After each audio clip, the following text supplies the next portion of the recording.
Good morning, I'm Chitrakar and these are the headlines of the hour. Lumini Province Chief Minister Dilip Bahadur Chaudhary scheduled to take the vote of confidence today. A special Provincial Assembly meeting called at 4 p.m. Results dismal despite investment of more than ₹1 billion in nutrition for children.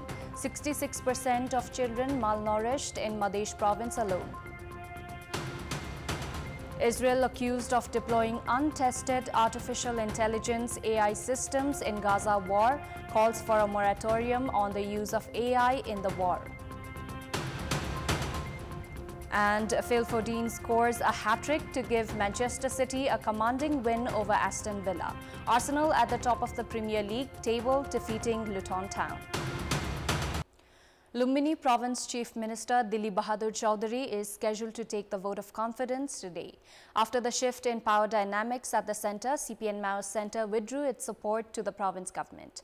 A special Provincial Assembly meeting has been called for 4 p.m. later today in Rapti of province headquarters, Dang. In the 87-member Provincial Assembly, 44 votes is required to form the province government. Nepali Congress has claimed that all the parties except CPN-UML and Maoist Centre have lent their support and that the current government will be given continuity. Meanwhile, Maoist Centre has claimed that its parliamentary party leader Jog Bahadur Mahara will be appointed Lumini Province Minister soon.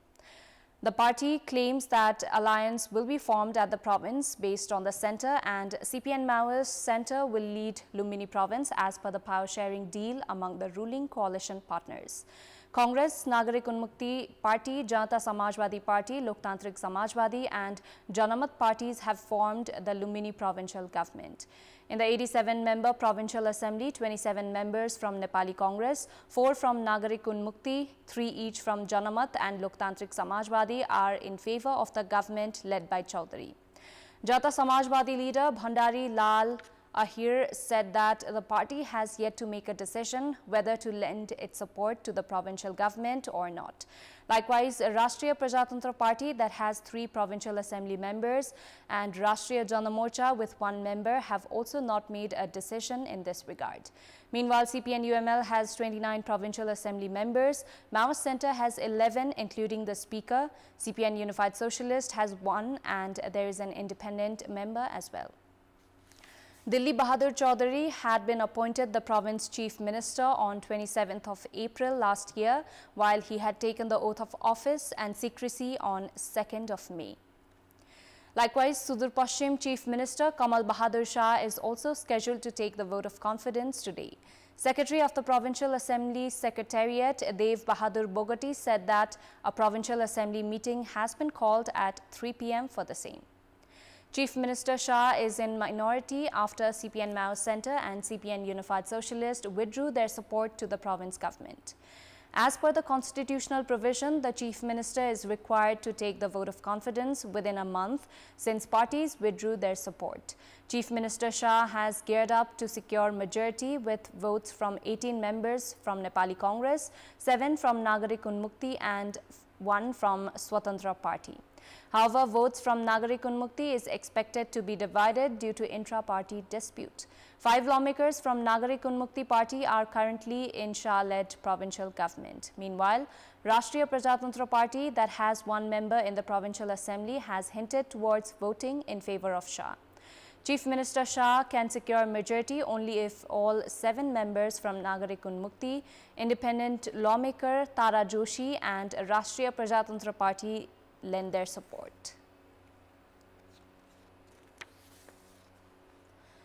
The Supreme Court has scrapped the election result of non-resident Nepali Association, which was held in the Nepali month of Chaitra in the fiscal year 2078, and has ordered the working committees of both sides be scrapped as well. The Apex Court's verdict has concluded the controversy regarding the election results from the 11th General Assembly of NRNA. The joint bench of justices Sapna Pradhan Malla and Nahakul Subedi termed the 2 separate committees invalid and ordered the entity to hold another general convention within 6 months. The Apex Court has reinstated the high-level committee of NRNA formed on 15th of January 2022 under the leadership of former NRNA chair Sesh Khale and has ordered the committee to hold the General Assembly within 6 months. Kul Acharya, Rabina Thapa and Badri Kesi had been appointed as chairpersons of NRNA for 1 year each from the 10th General Assembly held in Kathmandu from 22nd to 25th of March 2022. However, another group had a committee appointing Binod Kumar as chair, Umesh Kumar Pudasaini as vice chair and Janaki Gurung as secretary. The Supreme Court has ordered to give continuity to the high-level committee that includes former chairs Sesh Khale and Upendra Mahato among others. It has also directed to include Kul Acharya, Dr. Badri Kesi, Rabina Thapa, Binod Kumar, Umesh Kumar Pudasaini and Janaki Gurung in the committee. With the objective of ensuring healthy babies, all 3 tiers of the government have been working on nutritious diet. However, children of Madhya province and other parts of the country have been suffering from malnutrition. While cases of stunted children is high in Lumbini province, 4 out of 10 children are suffering from malnutrition in Madhya province. Many children in Madhya province are in a critical condition with diseases including brain tumor and tuberculosis caused by malnutrition and failure in timely identification of the condition. Inadequate attention towards nutritious diet for pregnant women increases the risk of malnutrition in children. According to doctors, 3 to 4 out of 10 children are malnourished in Madhya province. In addition to Madhya province, 29 babies have been born with malnutrition in Jajarkot in the past 6 months. The number of malnourished children is increasing in Karnali as well. With the objective of ensuring nutritious diet for children and their mothers, the government has established nutrition improvement centers where 10 children and their mothers are kept for up to 2 weeks and provided with treatment and nutritious diet. However, with the increase in the number of malnourished children and mothers, problems related to resources and infrastructures have begun surfacing. Major causes of malnutrition are poverty, illiteracy, early marriage, lack of nutritious diet during pregnancy, inadequate health checkup, and unbalanced diet, among others. While individuals of any age group can suffer from malnutrition, it is the most severe in children under the age of 5 years and senior citizens. Nutritional deficiency not only causes development failure, loss of various body functions and several other diseases, it also has several long-term effects on children. Food grains, pulses, green vegetables and fruits are the major sources of nutrition. However, increased consumption of junk food found in the market lacking required nutrition has been causing malnutrition. The Ministry of Health and Population spends more than ₹1 billion for nutrition, but the results are disappointing. Around 66% of children under the age of 5 years are suffering from malnutrition in Madhya province. The figure stands at 58% in Karnali, 47% in Sudar Paschim, 42% in Gandaki, 37% in Koshi and 34% in Bagmati province. The Demographic and Health Survey 2022 has identified 25% of children between the age group of 6 months to 5 years are stunted, 19% are underweight and 8% are wasted. The major cause of these problems is lack of nutrition. In addition to this, a malnourished mother is likely to give birth to a child who will repeat the cycle of malnutrition into the next generation. Several studies have identified malnutrition as the major cause of death of children around the world. According to the Lancet, a weekly peer-reviewed medical journal, malnutrition is the indirect cause of death of more than 53% children under the age of 5 years around the world. Despite relative improvement in the status of nutrition in Nepal, analysts have said that significant achievements have not been made in absence of collaboration among the 3 tiers of the government. Despite formation of several policies, programs and strategies for nutrition in Nepal, their implementation has remained feeble. In our Public Voice segment, we had asked what the parents feed their children to avoid malnutrition. Let's take a look at what they had to say.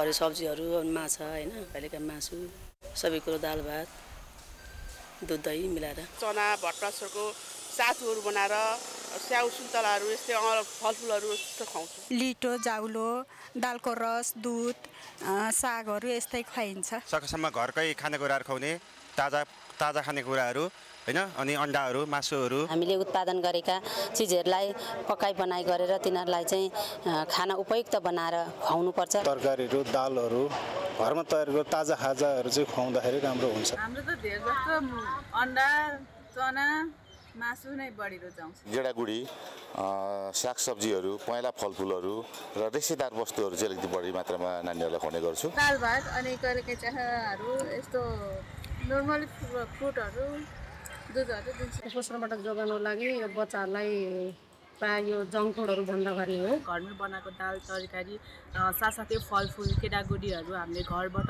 बन्ने पोषणयुक्त खानेकुरा खुवाउनु पर्छ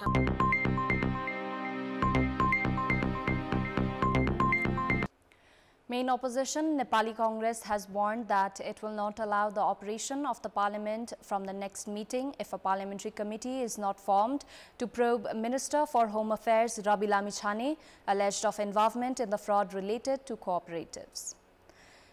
At yesterday's meeting of the House of Representatives, Nepali Congress parliamentarian Bishwa Prakash Sharma announced that the ultimatum for formation of the parliamentary committee to investigate the Home Minister had expired. He also demanded the government to form the Parliamentary Probe Committee before the next Parliament meeting. Sharma also warned against presenting any proposal at the Parliament without the consensus of Nepali Congress, saying the Home Minister had the right to prove himself innocent through the Parliamentary Probe Committee. Parliamentarian Sharma suggested Prime Minister Pushpa Kamal Dahal not to announce the Home Minister innocent without any investigation. In response to Home Minister Lamichhane's call for an open dialogue, Parliamentarian Sharma invited Lamichhane to attend the meeting of the Parliamentary Committee. At the meeting, Rashtriya Swatantra Party's lawmaker Swarnim Wagle alleged of obstructions hindering the Home Minister to furnish his responses at the Parliament. He went on to add that his party was prepared if an all-party agreement was reached for resignation and formation of Parliamentary Committee just because of allegations. Meanwhile, Speaker Devraj Ghimire reminded the lawmakers about the parliamentary practices. Time now for our segment, Public Pulse, where you text us with your opinion. Public Pulse. Here's the question: why has the admission campaign at schools not been a success? Your options are A, limited to formality, B, lack of awareness in parents, and C, passive local levels. Voting is on. Type any WS, select your option A, B or C and send it to 34001 to share your opinion with us. Time now for international update.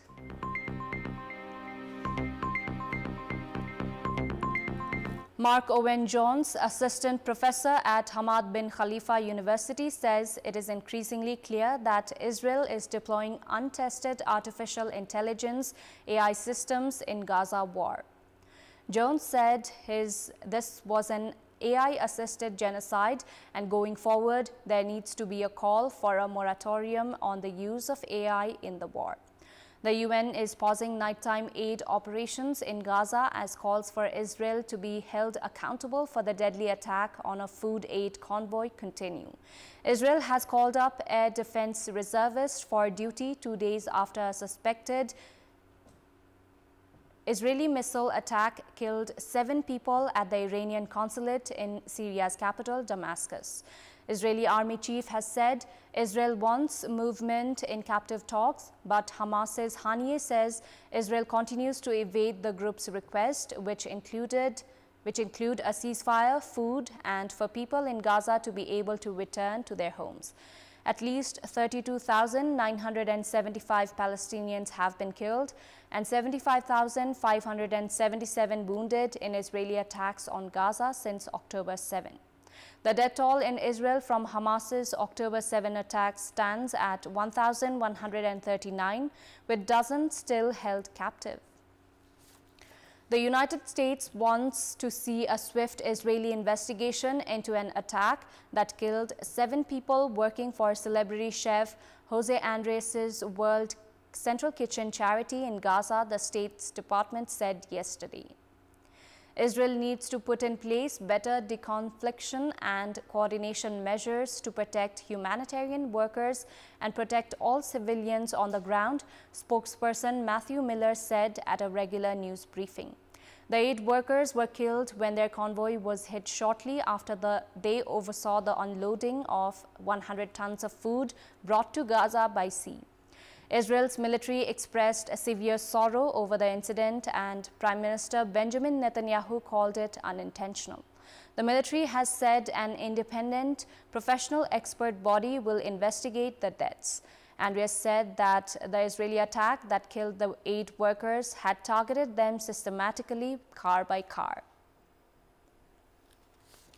Taiwan rescuers dispatched helicopters to airlift people trapped in the mountainous areas Hualien 1 day after a 7.2 magnitude quake rocked the island, killing at least 9 people. The number of people injured climbed past 1,000, though the death toll remained steady at 9, with 42 workers on their way to a hotel in a national park still missing. The tremor, the strongest in 25 years, hit yesterday morning just as people were readying to go to work and school, focused on the largely rural and sparsely populated eastern county of Hualien.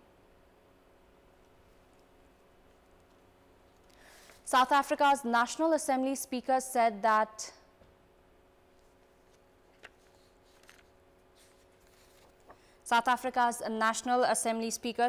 she was resigning from her position amid an investigation into alleged corruption during the tenure as a defense minister. In a statement, she said her resignation is in no way an indication or admission of guilt.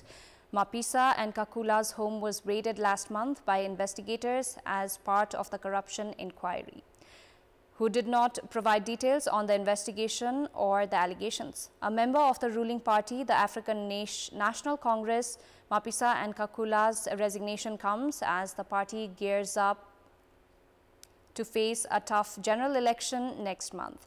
Ruling since 1994, the ANC battles allegations of corruption and nepotism, an ailing economy, dire unemployment, and an inability to keep the lights on, sure to affect performance at the polls.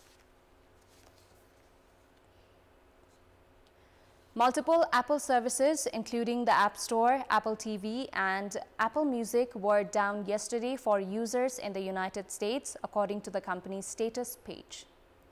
Approximately 6,400 App Store users reported issues at the peak of the outage, according to Down Detector, which tracks outages by collating status reports from several sources, including users. Down Detector also showed over 1,000 users reports for both Apple TV and Apple Music. Before wrapping up, here's a look at the top stories once again. Lumini Province Chief Minister Dilli Bahadur Chaudhary scheduled to take the vote of confidence today. A special Provincial Assembly meeting called at 4 p.m. Results dismal despite investment of more than R1 billion in nutrition for children. 66% of children malnourished in Madhya Province alone. Israel accused of deploying untested artificial intelligence AI systems in Gaza war. Calls for a moratorium on the use of AI in the war. And Phil Foden scores a hat-trick to give Manchester City a commanding win over Aston Villa. Arsenal at the top of the Premier League table, defeating Luton Town. That's all for the moment. Thank you for watching. Bye for now.